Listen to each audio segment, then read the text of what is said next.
¿Qué tal? Enhorabuena para todas y todos. Excelente salud y la mejor vibra. Eso sí, hoy en entrevista especial de Guía tu Cuerpo hablaremos sobre la nutrición infantil, porque se oyen tantísimas cosas sobre el tema que yo prefiero abordarlo con una especialista.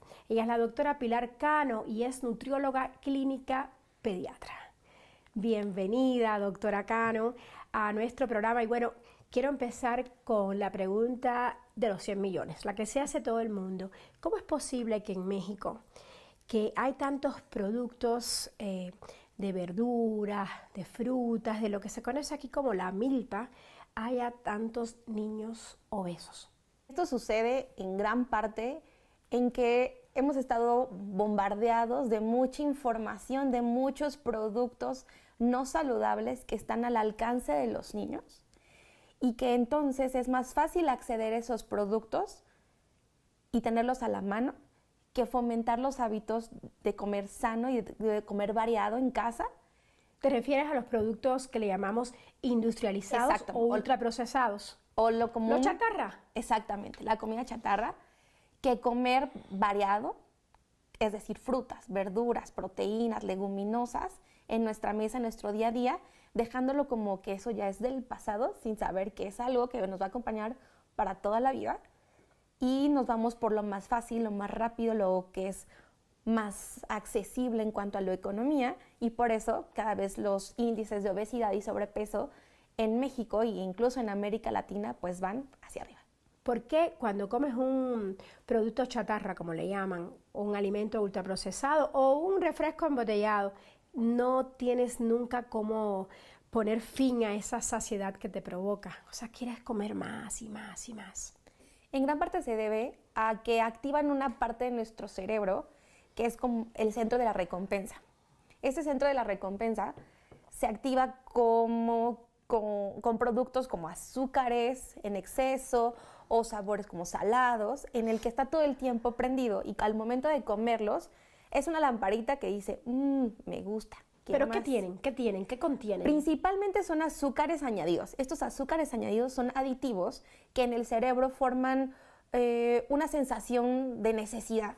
Es como una droga, por decirlo de esta manera, porque el azúcar ya se ha catalogado como una droga pues no controlada. Entonces todo el tiempo lo estás comiendo y te estás sintiendo a gusto, te da felicidad, sabe delicioso, entonces lo que necesitas es seguir comiendo y comiendo. Entonces, ¿cómo vas a dejar de comer algo que te gusta tanto, si te da tanta emoción, a preferir algo que no tiene ese mismo sabor, que no es tan fácil conseguirlo, que tienes que prepararlo? Pues mejor te vas a la salida fácil.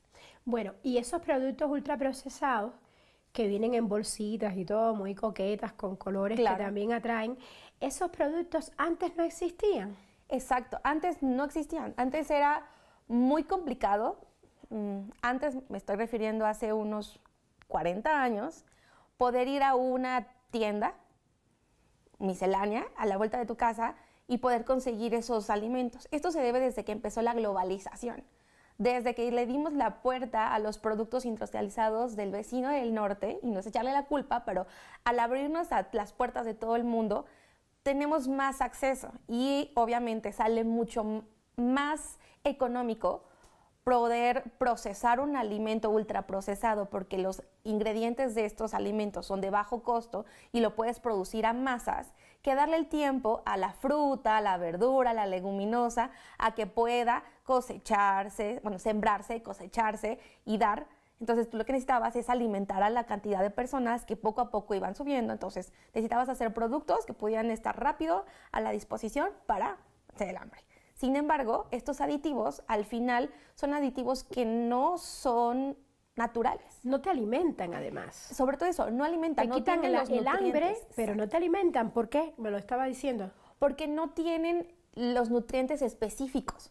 Unos están adicionados y entonces se justifican que les adicionas vitaminas, minerales, pero no es lo mismo comer una fruta o una verdura que lo tiene a un alimento que lo tienes que poner un aditivo más un conservador, más una sal, más. Claro. Y eso evidentemente deja de ser natural. Más los colorantes. Claro, y los colorantes, esto ya se ha visto y ya se ha documentado. Todos estos añadidos son hechos en laboratorios, son hechos en fábricas, son hechos en una ingeniería en alimentos, que no es quitarle el poder a la ingeniería, porque la ingeniería de alimentos ha dado mucho a mejorar las técnicas alimentarias. Sin embargo, hay una parte en el que estas técnicas de alimentos o esta ingeniería que se ha producido, lo que ha hecho es que no sea natural y a la larga esto provoca enfermedades a tu cuerpo. ¿Como cuáles en el caso de los Como niños? por ejemplo el TDAH, que es muy sonado, que los niños que se distraen mucho o que no pueden tomar atención, ya se ha vinculado el TDAH con algunos aditivos. Por ejemplo, también el cáncer, también con organofosforados que se incluyen en los alimentos, o también puede ser la obesidad, el sobrepeso, que es lo más común. Y por tanto la diabetes. Claro, claro. La Sobre diabetes, todo o sea, los niños que toman muchos refrescos embotellados son candidatos a padecer diabetes. y no solo refrescos, aguas, o sea, jugos, aguas embotelladas, saborizadas, incluso también galletitas, pastelitos, por ejemplo, panquecitos, todo lo que venga con un aditivo extra, o sea, azúcares añadidos, puede sumar para que puedas padecer diabetes. Entonces hay que estar muy pendiente de si, por ejemplo, aquí en México se usa la etiqueta de azúcares añadidos, exceso de calorías. Claro, el Instituto Nacional de Salud Pública tuvo a muy bien poner estas etiquetas en los que a ti te hacen responsable como consumidor, y creo que es una buena herramienta porque justo es muy fácil echarle la culpa a los demás de tus propias decisiones. Y aquí en este punto de los niños hay que dejarlo claro, los adultos son quienes proveemos de alimentos a los niños. Entonces, nosotros así en la clínica tenemos un dicho muy importante. Papá o mamá, adulto, cuidador, abuelita, como quieran llamarle, es el que decide qué va a comer el niño. Y el niño es que va a decir qué cantidad. Entonces, nosotros somos los proveedores, nosotros adultos, que se los damos.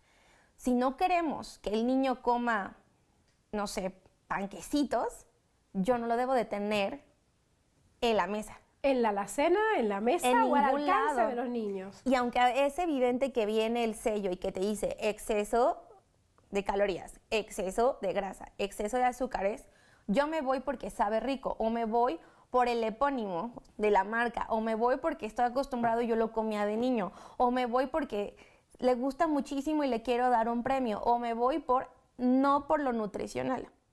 Doctora Cano, yo estoy segura de que cuando llega un niño obeso a su consulta, lo primero que usted le pregunta a la mamá es cómo usted lo alimenta, qué come en el día a día, ¿sí o no? Claro. Y en el caso de los niños que están pasaditos de peso, ¿cuál es el resultado? Digo, con todas las consultas que usted tiene a diario, ¿qué suelen comer los niños que aumentan de peso? Lo primero, lo más importante es que te das cuenta que es un contexto obesogénico, que es como lo que nosotros lo llamamos. Es decir, que tienen a su alrededor mucha disposición de estos alimentos. Es decir, que tienen tienditas, que tienen supermercados, que la información está al día de estos productos. Otro punto es que al menos uno de sus familiares directos, es decir, mamá, papá, abuelos o hermanos, también tiene obesidad. Y come también esos Y come productos ultraprocesados que usted nos hablaba. Come lo mismo. Otro punto importante es que no tienen correctos hábitos, es decir, no tienen horarios, no tienen un control en porciones, y a lo que voy es que no necesariamente debe de ser una porción específica. Sí, es que es muy incómodo decir la porción que te quepa en la palma de la mano. No, y aparte es generalizar. No es lo mismo lo que se come en el centro del país, hablando de México, que lo que se come en el norte, que lo que se come en el sur, y mucho menos lo que se come en México como en otro país en Latinoamérica, porque es muy diferente. Pero lo que sí es importante aquí es mencionar es que a veces queremos que los niños coman a la par de los adultos, y ojo, son niños, no son adultos chiquitos, y eso siempre lo repito en mi consulta, son niños. ¿Y qué quiere decir esto? ¿Cuánto deben comer? Digo, en el día, ¿cuánto de fruta, cuánto de proteína, sea la que sea, cuánto de carbohidratos? Antes se pensaba que, por ejemplo, era muy sonado, y lo digo porque pues yo fui niña, que me tocó también estar mucho tiempo viendo la televisión, puesto que mi mamá trabajaba mucho, entonces me ponía, ¿no? O sea, casi mi generación, en los que estamos ahorita entre los 30, que ya estamos siendo papás, nos tocaba ser educados con la tele. Entonces era como 5 frutas de colores, ¿no? 5 frutas al día, ¿no? Tener los colores. ¿Ya no es así? Sí, no. A ver. Porque aparte nos llevábamos solo con las frutas, pero dejábamos a un lado las verduras, y las verduras nunca han sido parte de la escena, ¿no? O, por ejemplo, tomar siempre leche todos los días, ¿no? ¿Eso es correcto, que se debe tomar leche todos los días? Mira, no necesariamente todos los días tenemos que tomar leche. Y a lo mejor aquí me van a decir muchos que no necesariamente. Yo coincido, he leído bastante sobre eso. La leche puede no ser parte de tu dieta. ¿Hasta qué edad sí es muy necesaria para los huesos, para que tengan calcio, para los dientes? ¿Hasta qué edad? La edad de la que nosotros consideramos como lactantes, hasta los 2 años, con los que nosotros como en el área de pediatría consideramos como lactantes, hasta ahí sí es necesario. Posteriormente, el calcio no solo se obtiene de los productos derivados de la leche, también lo podemos obtener, por ejemplo, de cacahuates, de nueces, de semillas, en general semillas, de leguminosas, de verduras como espinaca, col, coliflor, kale, ¿no? Algunos hojas verdes o tallitos como berros. Parte de los que tengan hojas verdes también tienen calcio, ¿ok? Entonces, hay que buscar aquellos productos y verduras que tengan hojitas verdes, porque ahí va a haber calcio. Exacto, ahí va a haber calcio. Evidentemente, si eso lo combinamos, o sea, aquí el punto es verduras, lo combinamos con leguminosas, podemos tener mayor cantidad de calcio. Va a haber ocasiones en las que quizás la ingesta sea insuficiente, es decir, que no podemos comer todo, porque la cantidad viene un poco menos que los lácteos. En ese momento podremos pensar suplementar, pero de ahí en fuera se puede obtener hasta incluso en el maíz. El maíz también tiene calcio. En México o en los países que tenemos maíz, se ha visto que el maíz nixtamalizado está adicionado con calcio. Entonces, comer tortillas también puede tener calcio. Importantísimo, el maíz es importantísimo. Así es. Aquí, y como dices, en todos los países que exista el maíz. Así es. En la etapa preescolar, ¿qué verduras o qué alimentos sí o sí debe comer el niño? De esos que no les gustan tanto, de esos que hay que decirles que son divertidos y mágicos, por ejemplo, el brócoli. Sí. El chayote. Sí. Las lechugas. Sí. Uy, mi hija no come lechuga.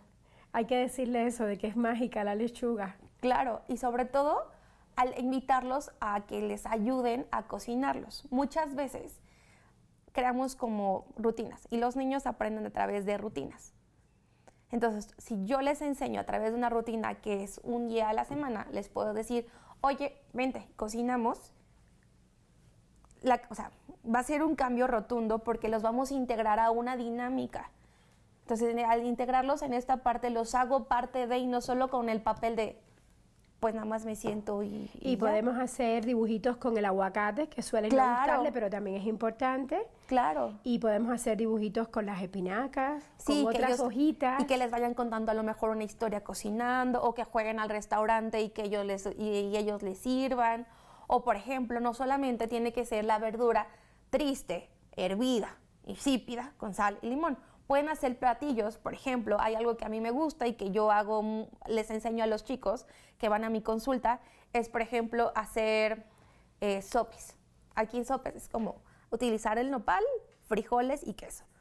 Ven, a muchos no les gusta el nopal, aquí se utiliza mucho en México. A mí me encanta. Porque es baboso, pero si le enseñas a la mamá cómo quitarle lo baboso y que lo coman y que lo intenten, se come, ¿no? Otro, por ejemplo, una verdura que les gusta mucho son los brócolis.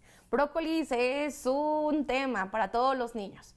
Entonces, si les enseñas a hacer, por ejemplo, que esos brócolis le pongas quesito, o que los hagan hay mucha de moda como albóndigas o como si fueran, pues sí, hamburguesas en las que encuentras las verduras. Con brócoli. Con brócoli, sabe totalmente diferente. Y con quinoa.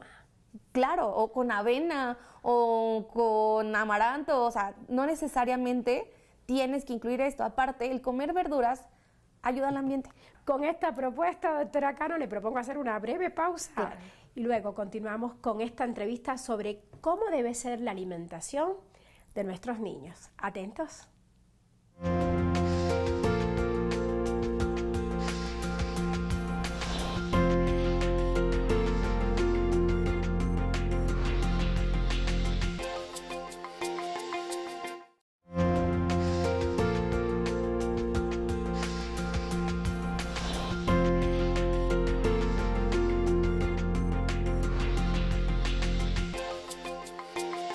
estamos de vuelta para continuar esta plática sobre cómo alimentar mejor a nuestros hijos y nuestra invitada, ya lo saben, es la doctora Pilar Cano, quien es nutrióloga clínica pediatra.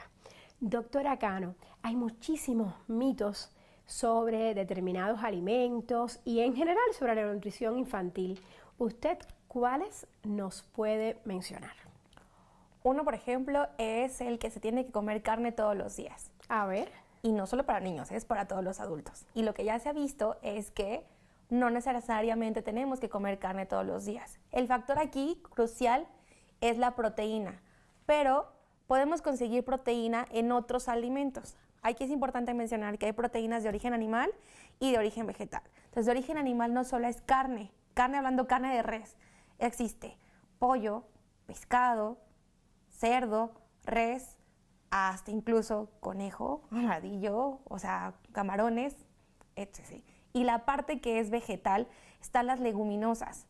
Entonces, la proteína se puede obtener a partir de estos alimentos. ¿Necesitamos una más que otra? No necesariamente en cuanto al sentido estricto nutricional, sin embargo, en un punto en el que nos encontramos a nivel mundial, en que el mundo nos está necesitando, evidentemente debemos optar por proteínas vegetales más que las animales, porque eso nos ayuda a tener mundo para más tiempo para nuestros hijos. De acuerdo. Y además los niños van a crecer sanos también con estas proteínas vegetales. Entonces ese es un primer mito. ¿El segundo?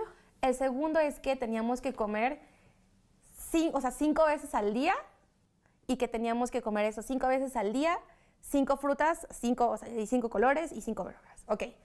No, lo importante aquí es que las comidas en el día al menos que sean 3 principales, es decir, desayuno, comida, cena o desayuno, almuerzo, cena, evidentemente la parte del mundo en el que te encuentres, pero esto es que no a todos los niños deben de comer las 3 veces. Hay niños que a veces comen 1 o 2 porque es parte de la cultura, lo que sí es que ningún niño tiene que irse a la cama sin comer.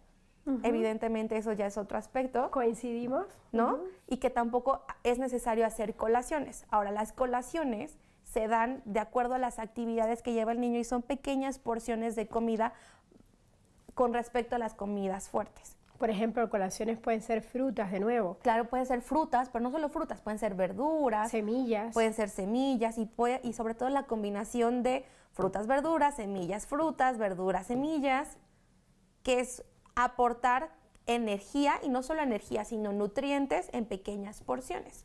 Porque la mayoría de las colaciones lo que hacemos, y sobre todo aquí en México, es una carga excesiva de azúcares, o tu colación, una barrita, o tu colación, una galleta, o tu colación, un dulce, o tu colación, ¿no? Sobre todo se la dan mucho aquí a los niños que hacen deportes. ¿Es un error? No es un error, porque aparte hablar de deporte es otro escenario totalmente distinto. Ahí sí necesitas barritas energéticas. Cuando hablo de barritas, me refiero a la barrita industrializada, la galleta que encuentras ahí en pequeños paquetes accesibles. Esas no. Esas no. Lo que puede ser es que quizás puedes hacer a lo mejor sí una galleta que tú hagas en casa, pero es una galleta que no solo va a ser pura azúcar, va a tener avena, por ejemplo, que es el cereal, pero va a tener también una grasita que puede ser el cacao, el chocolate, pero va a tener también un sabor natural, pero va a tener también una proteína, o sea que no necesariamente es pura azúcar. No sé si me entiendo en lo que estoy explicando, ¿no? Evitar los azúcares, ya lo has dicho muchísimo. Pero azúcares en exceso, azúcares añadidos. De acuerdo. ¿Cuáles otros mitos hay, doctora? Otro mito importante es que la leche es necesaria. ¿Y necesaria para quién? La leche, y sobre todo la leche de mamá, es el alimento crucial en la vida de un niño, pero eso va desde que nace hasta la decisión de mamá de darle de tomar leche. Y que eso es aproximadamente lo que se recomienda los 2 años. Posteriormente, la leche pasa a ser un alimento secundario, y ni siquiera a los 2 años. A partir de los 6 meses, cuando iniciamos la alimentación complementaria, que es decir, que complementamos la lactancia con alimentos, la leche pasa a un segundo escenario. A los 2 años, y digo 2 años porque termina la etapa de lactancia, los niños ya deben de comer otros alimentos más que la leche. Entonces la leche es un complemento o un alimento más. ¿Es mito o realidad que las pastas engordan a los niños? No, no engordan. ¿Los niños pueden comer pasta? Los niños pueden comer pasta, los niños pueden comer arroz. Sin límites. Ahí es el punto, la cantidad. Como dice un buen dicho de las abuelas, toda la vida en exceso es malo. ¿Es verdadero o falso que el jugo aporta más azúcares que las frutas sin hacerse jugo? La fruta lo que tiene las propiedades es que también tiene vitaminas, minerales, pero también tiene fibra. La naranja son los alimentos que tienen fibra y es la fibra, en cuanto a los niños, es algo que hemos dejado como por ahí a un lado, ¿no? Y que esto es hablar como también niños que tienen estreñimiento y otras cosas que no lo contamos, ¿no? Pero no es lo mismo comerse toda la fruta con el alimento completo a solo exprimirlo y dejar a un lado. Entonces es recomendable comer la fruta porque además evita el estreñimiento. Exacto. Lo importante aquí es comer la fruta natural, toda la comida en su modo natural. No es lo mismo tomar algo que ya está líquido a masticarlo, porque el aprovechamiento de los alimentos, es decir, la digestión empieza desde la boca con la masticación. Entonces, desde que tú masticas, tú ya estás aprovechando esos alimentos. ¿Es recomendable que los niños vean la tablet, el celular o la televisión mientras comen? No, no es recomendable ni para los niños ni para los adultos. ¿Por qué? ¿Por qué? Porque no estamos llevando una alimentación consciente. Como les mencionaba al principio, lo importante de ahorita, más allá de qué le voy a dar, o sea, sí es importante, se llama alimentación consciente o alimentación perceptiva. Necesito concentrarme en el aquí y en el ahora, y esto quizás es un tono muy holístico, pero es real. El ejemplo sencillo es este: cuando vamos a un cine o cuando estamos viendo una película o algo en casa y tengo alimento, díganme ustedes, ¿le ponen atención a lo que están comiendo o a lo que están viendo? Evidentemente, si vas al cine, cuando ya te diste cuenta, ya te acabaste las palomitas y no sabes en qué momento. Es correcto. Porque el cerebro, aunque seas muy multitask, no puedes poner la atención en dos momentos. Para comer, la alimentación es una de las habilidades más complejas, porque necesitas todos los músculos, todos los órganos, todos los sentidos. El comer es disfrutar. Entonces, ¿qué puede hacer un niño mientras come, además de comer? Además de comer, pues convivir. Hemos dejado a un lado esa parte en la que ya no convivimos con los niños, sino llegamos, le ponemos el plato y comen. Entonces, lo ves mucho en los restaurantes, claro, en las fondas, papá en los lugares está aquí, públicos. mamá está allá y es siéntate, déjate hacer esto, ponme atención, acábate todo, ya no tengo tiempo, vámonos que viene la escuela, estamos viviendo muy rápido. ¿Y cuántas veces le hemos preguntado al niño cómo te fue? ¿Cómo estás? ¿Te gustó la comida? Ah, no te gustó la comida. Ah, ¿qué quieres comer mañana? ¿Cómo te fue a ti? O nos centramos en todo lo que nos fue feo en el día en vez de centrarnos en las cosas buenas. Y eso hace que la experiencia sea difícil y entonces vuelves la comida algo traumático. Cuando acostumbramos a un niño a comer con el dispositivo, hacemos niños selectivos. Y entonces el papá se vuelve, o la mamá, un objeto, un dispositivo, y el dispositivo se vuelve el educador, el papá. Y creo que desde ahí estamos fallando todos. Hablando de esto que es mito o realidad, mencionaste la palabra abuela. Y bueno, en la época cuando vivía mi abuela, ella decía que un niño gordito era un niño sano, y yo, que siempre estaba muy flaquita, pues que tenía que comer más. ¿Mito o realidad? Totalmente mito. Y aquí es un punto importante que también me gusta que lo tomes. Nos quedamos con esa idea de que los niños flaquitos son niños desnutridos, y entonces esa es una idea que, nos vendieron. Sin embargo, no es del todo correcta. Aquí tenemos que ser muy enfáticos en otro punto, que no nos tenemos que centrar directamente en el peso, porque también esto a la larga trae complicaciones como trastornos de la alimentación, y que cada vez más en niños es más frecuente y en edades muy tempranas. En mi práctica diaria, en los últimos 2 meses, he visto niños de 6, 7, 8 años con problemas de alimentación muy severos. ¿Los que no alcanzan el peso necesario o los que se pasan? Los dos. Los dos. Tenemos el escenario en niños en el que la composición corporal, es decir, su aspecto físico, es el centro fundamental de su casa, y que para dejar a un lado todos esos comentarios, prefieren no comer. Y entonces son niños que evidentemente no comen nada, y ya llevamos a niños con anorexia. Y el otro extremo son niños con sobrepeso o obesidad que tienen una carga emocional muy fuerte, en el que justo también el centro es el peso, y entonces no saben cómo manejar sus emociones, no solo los niños, sino los papás, y su escudo es subir de peso. Si un papá es obeso, ¿eso quiere decir que el niño va a ser obeso? No necesariamente, pero sí tiene una predisposición importante. Genética. Genética sí, pero más que la genética... Los hábitos. Exacto, los hábitos. Entonces, ¿qué recomendaciones usted nos da de forma general para evitar que un hijo nuestro tenga sobrepeso? Lo primero es la actividad física. Un niño debe jugar. Tenemos cada vez menos niños que juegan a más niños que están frente a un dispositivo. Entonces las horas pantallas deben disminuir. Y eso no solo para el sedentarismo, sino para la salud mental. Otro punto importante, que duerman. Tenemos menos niños que están durmiendo. Cada vez los queremos acostumbrar a los horarios de adultos y eso no es correcto. Los niños tienen que dormir, tienen que descansar. Niño que no duerme es niño que no crece. Niño que no duerme es niño que no come. Mínimo 10 horas. Sí, mínimo, y también va de acuerdo a la edad, ¿no? Otro importante es incluir verduras en todos los alimentos. Las verduras no son las enemigas, las verduras son nuestras amigas. Entonces es importante que las verduras formen parte de la dieta familiar, y recalco familiar.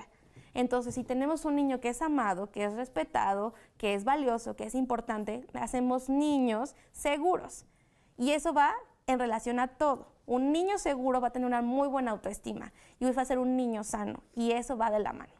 Excelentes recomendaciones, doctora. He tomado nota de todas ellas. Gracias por estar hoy con nosotros. Y bueno, ya sabe lo que dice la doctora Pilar Cano. Importantísimo comer bien y hacer ejercicio. Yo les recomiendo que se organice para que sus hijos puedan realizar actividades deportivas a diario y pasar menos tiempo frente a las pantallas. También les recomiendo que elija la comida sana y nutritiva, como verduras y el agua, ya lo dijo la doctora, antes de optar por alimentos con grasas ultraprocesadas y bebidas azucaradas.